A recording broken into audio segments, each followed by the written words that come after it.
So, if you are following along in this little series about the cult of the dead, ancestor worship, we've reached our third video, and I'm sure you have probably undoubtedly thought, well, okay, I get it. You know, ancestral spirits and revered dead were like a very important thing to ancient people. But what about the gods? And that's a really good question. How did they play into all this? Well, the interesting thing about the concept of gods and goddesses is, really quick, in your mind, conjure what you think a god or a goddess is. Okay? First thing that pops in your head, you know, a certain figure. They may be endowed with certain powers. They would be immortal, I'm confident. But mostly, I mean, your concept of a god is, you know, it's going to have something to do with this major divine figure of some kind. But it would be wiser still to ask ourselves, what is the word God? And the word God derives from a much older word. It is Proto-Germanic, and it's pronounced Guthen, or something to that effect, Guden or Guthen. And the word itself is not so much a definition as it is like a verb, because it means to invoke or to call upon. So the word suggests it's a type of spirit that responds when you call upon it or invoke it. And that has very little to do with our concept of what we think defines a god. So to the ancient peoples that coined the phrase, coined a word like Guthen, they seem to be pointing to simply those spirits that respond to you. So, if I was out by my Deeser shrine and I was talking to my mothers, the Deeser spirits, and I felt they responded to me, that would be Guthen. They would be Guthen. If I was talking to the spirit of my grandmother and she responded, she would be Guthen.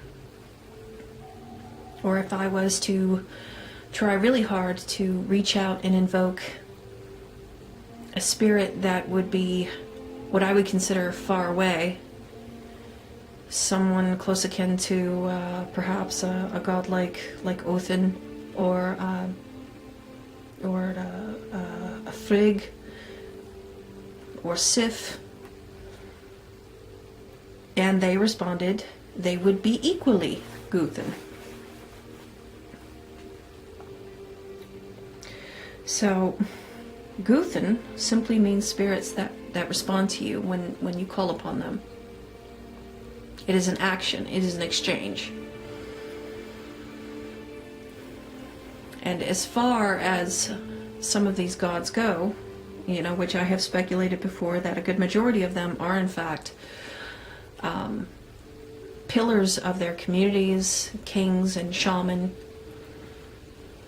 influential women of old, that once they passed, they were deified, and their spirit was looked upon by a whole tribe or a whole group of people.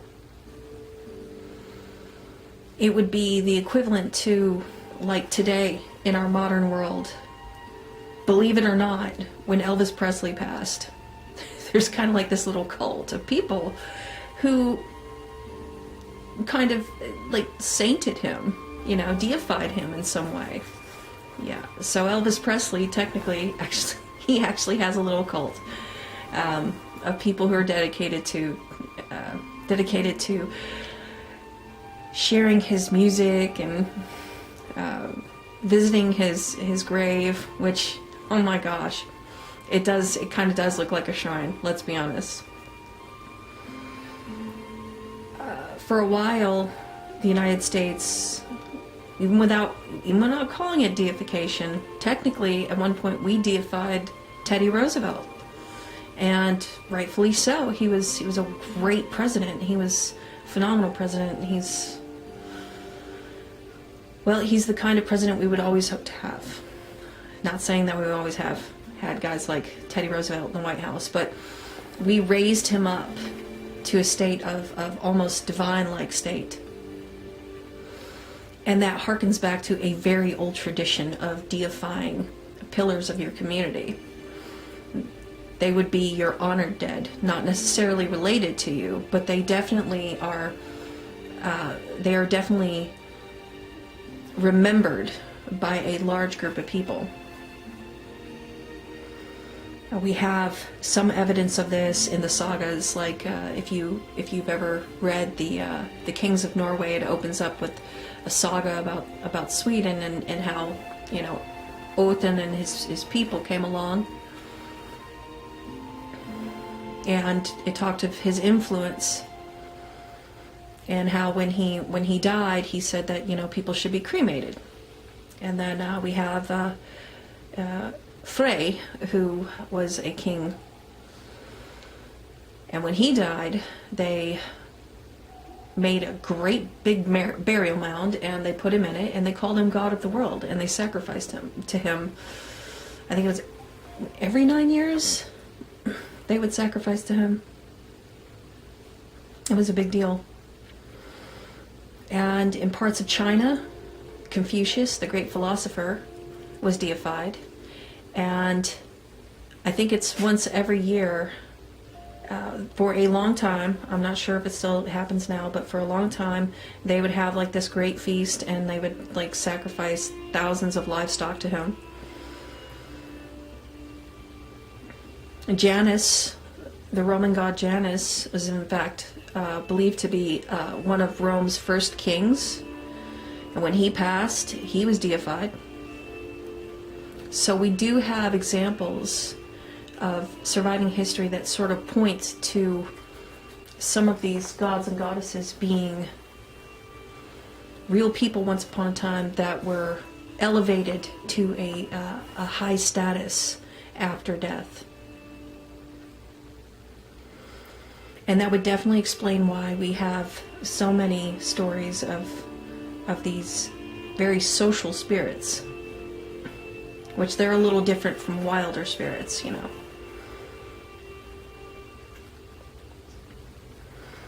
So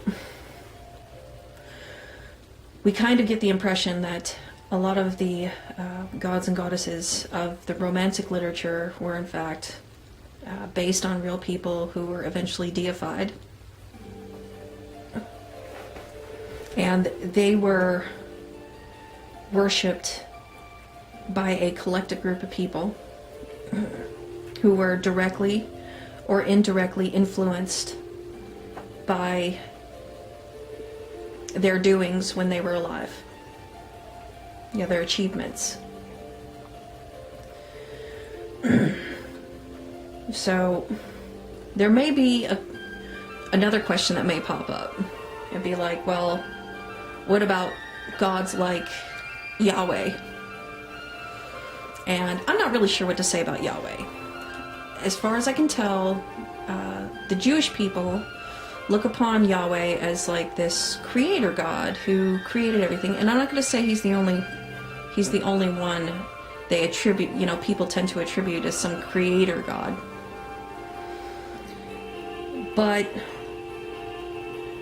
if I could make an educated guess, I would say that Yahweh is in fact some kind of cult that is worshiping the first form of consciousness in the universe. And that really doesn't make sense to me, because the first form of consciousness in the universe, just because it's self-aware doesn't mean that it cares anything about you. Now, it would have been like the Mac Daddy, you know, the first of its kind. And of course, aspects of it would evolve and become more condensed, kind of like how a big computer from the 80s now, you can buy a computer that's way faster and has more memory, but it's also smaller. So if you can kind of imagine consciousness like that, it starts out like this big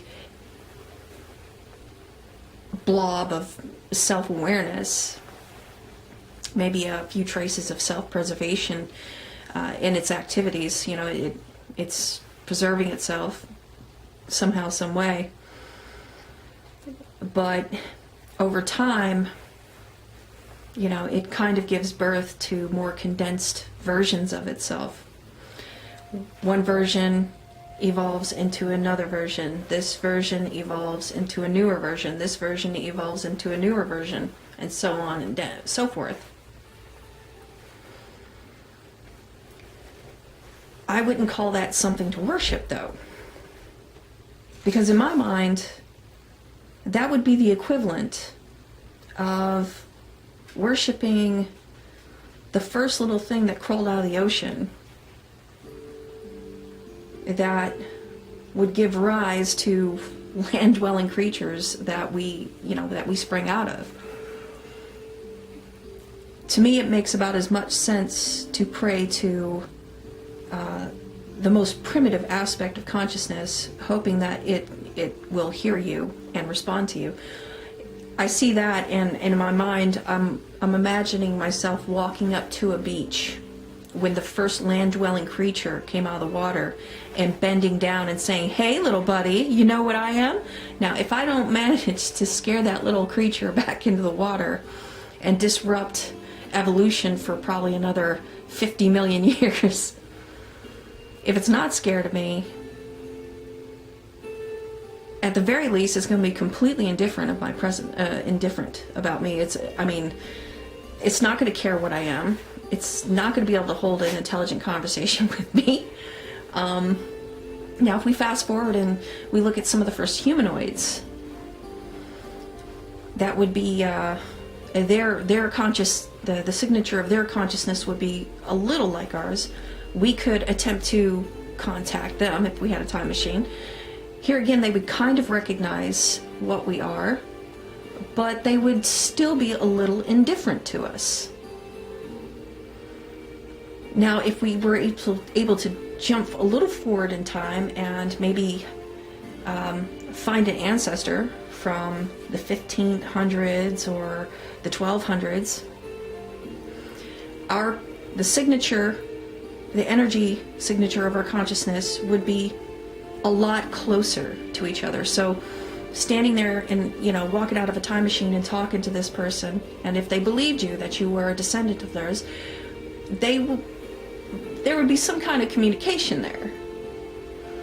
They would be intrigued. They would want to engage. They would not be indifferent. So the closer these spirits are to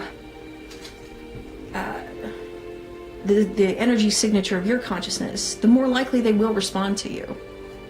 And that is a far cry from trying to pray out to some self-aware